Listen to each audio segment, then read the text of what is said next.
রাজশাহী ৬ আসন থেকে নির্বাচিত মাননীয় সংসদ সদস্য আবু সাইদ চাঁদ, আপনার সময় ৬ মিনিট।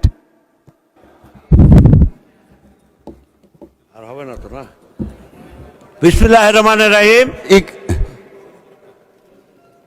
জি, আপনি বসুন, লম্বা হইলে ভালো হতো। শুনি তারপরে আসবো। স্পিকার সাহেব, আমার থেকে তো মাইক ছোট, কথা।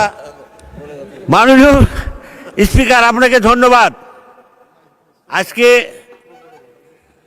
দীর্ঘদিন পর আপনার এই সংসদে কথা বলার সুযোগ পাওয়ার জন্যে আল্লাহ রাব্বুল আলামিনের কাছে শুকরিয়া আদায় করি। পাশাপাশি আমার এলাকা চারঘাট বাঘা রাজশাহী ৬ আসনের মানুষকে ধন্যবাদ দিই।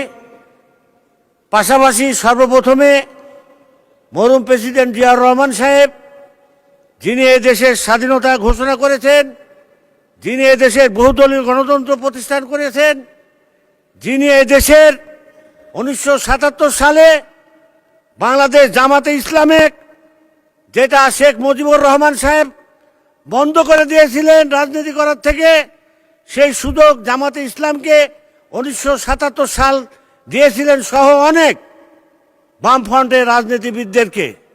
সেই জন্য তাকে ধন্যবাদ দিই।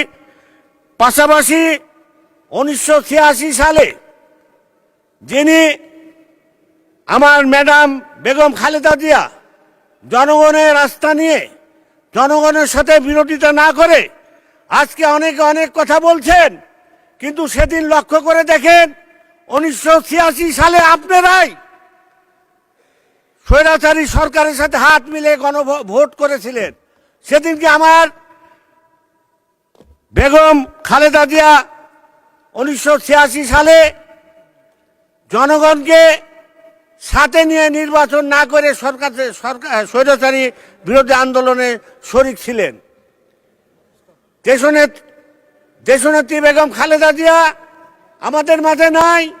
1996 সালেও এই দেশে উনি গণতন্ত্র প্রতিষ্ঠান করেছিলেন এবং তত্ত্বাবধায়ক সরকারের বিল প্রতিষ্ঠা করেছিলেন, যার জন্যে ওনাকে আমি আমার দলের পক্ষ থেকে ধন্যবাদ দিই।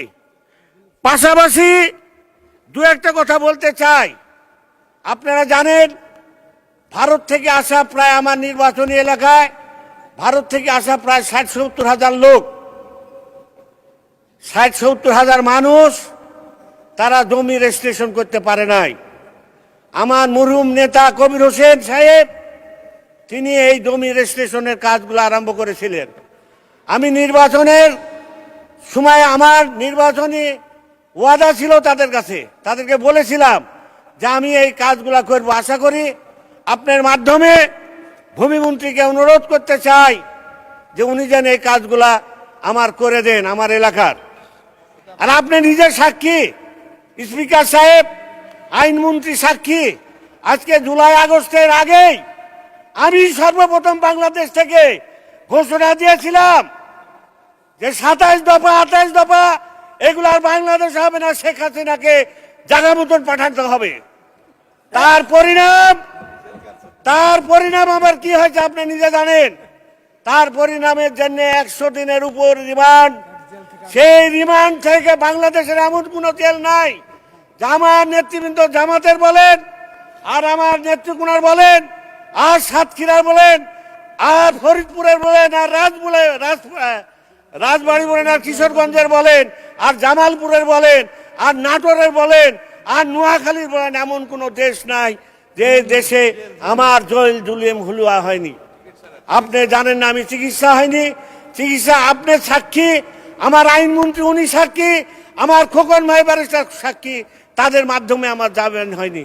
মাননীয় স্পিকার, এই জেলখানা নির্যাতনের কারণে 100 দিন রিমান্ডের কারণে নিজের স্ত্রীকে হারালাম, নিজের মাকে হারালাম, এবং এই রাজপথে আন্দোলন সংগ্রাম করতে যে আমার চাচা মজির সে নিহত হলো। মাননীয় স্পিকার, আজকে আমি বলতে চাই, মাননীয় স্পিকার, অনেকে অনেক কথা বলেন, আন্দোলনে আমাদের ভূমিকা কি ছিল, অতীত, বর্তমান, ভবিষ্যৎ, এই নিয়ে আপনাদেরকে নতুন করে চিন্তা ভাবনা করার সুযোগ আছে বলে আমি মনে করি না। মাননীয় স্পিকার, আমার এলাকা, আমার প্রধানমন্ত্রী উনি গেছিলেন রাজশাহী, উনি ঘোষণা দিয়েছেন আমকে জাতীয়করণভাবে একটা ব্যবস্থা করার জন্যে। মাননীয় স্পিকার, আমি আপনার মাধ্যমে অনুরোধ করতে চাই আজকের প্রধানমন্ত্রীকে যে উনি আমকে নিয়ে একটা আমাদের ওখানে কোল্ড স্টোর করার কথা আছে, সেটা করবেন। মাননীয় স্পিকার, আমার রাজশাহী বিভাগে রাজশাহীতে কৃষি বিশ্ববিদ্যালয়, মাননীয় স্পিকার, আমার এলাকার মধ্যে একটা কৃষি বিশ্ববিদ্যালয় করার জন্যে আজকে আমি মাননীয় শিক্ষামন্ত্রীকে অনুরোধ করছি। মাননীয় স্পিকার, মাননীয় স্পিকার, আমার দেশের পানির নিচে দুইটা ইউনিয়ন, আমার কুষ্টিয়ার সীমানার শেষে পানির নিচে, মাননীয় স্পিকার, আমার দুইটা ইউনিয়ন পানির নিচে থাকে সবসময়।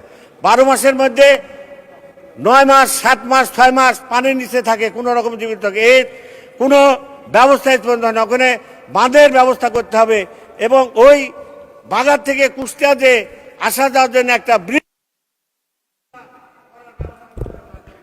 ধন্যবাদ। মাননীয় সদস্য, আপনি কি বক্তব্য শেষ করতে পেরেছেন? আর না হলে আপনি শেষ করেন, আর 2 মিনিট সময় দিলাম আপনি। ওকে, অসংখ্য ধন্যবাদ। আপনি বসুন দয়া করে, শেষ হয়ে গেলে। ধন্যবাদ।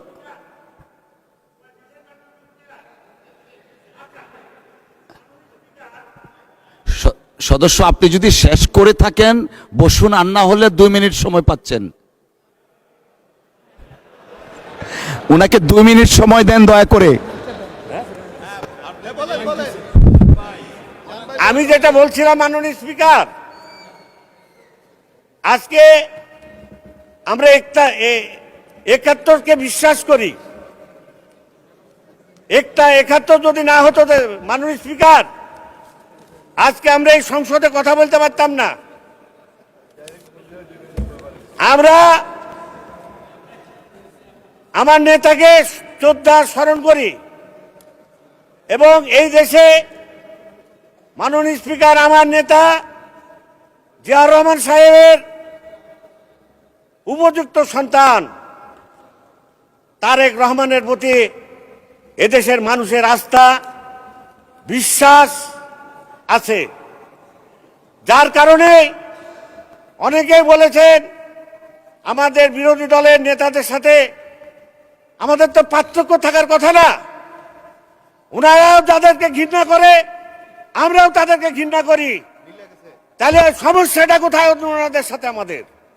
ওনারাও আওয়ামী লীগকে ঘৃণা করে, প্রত্যাখ্যান করে, আমরা আওয়ামী লীগকে প্রত্যাখ্যান করি, একসাথে আন্দোলন করেছি, সংগ্রাম করেছি, তাহলে ওনাদের সমস্যাটা কোথায় আমি বুঝি না।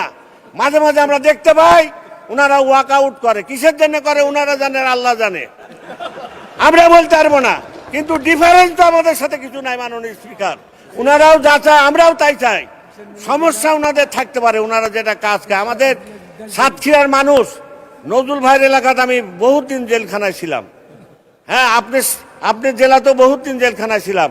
অনেক জামাতের লোকের সাথে আমার জেলে পরিচয় হয়, তার অনেকেই সংসদ সদস্য হয়েছে, কৃষ্ণগঞ্জেরও হয়েছে, নোয়াখালীরও ছিলাম, নাটোরেও ছিলাম, রাজবাড়িতেও ছিলাম। এখানে অনেক জামাতের নেতার সাথে পরীক্ষা হয়েছে তাদের। ধন্যবাদ মাননীয় সদস্য। আজান্ত মাননীয় সদস্যবর্গ,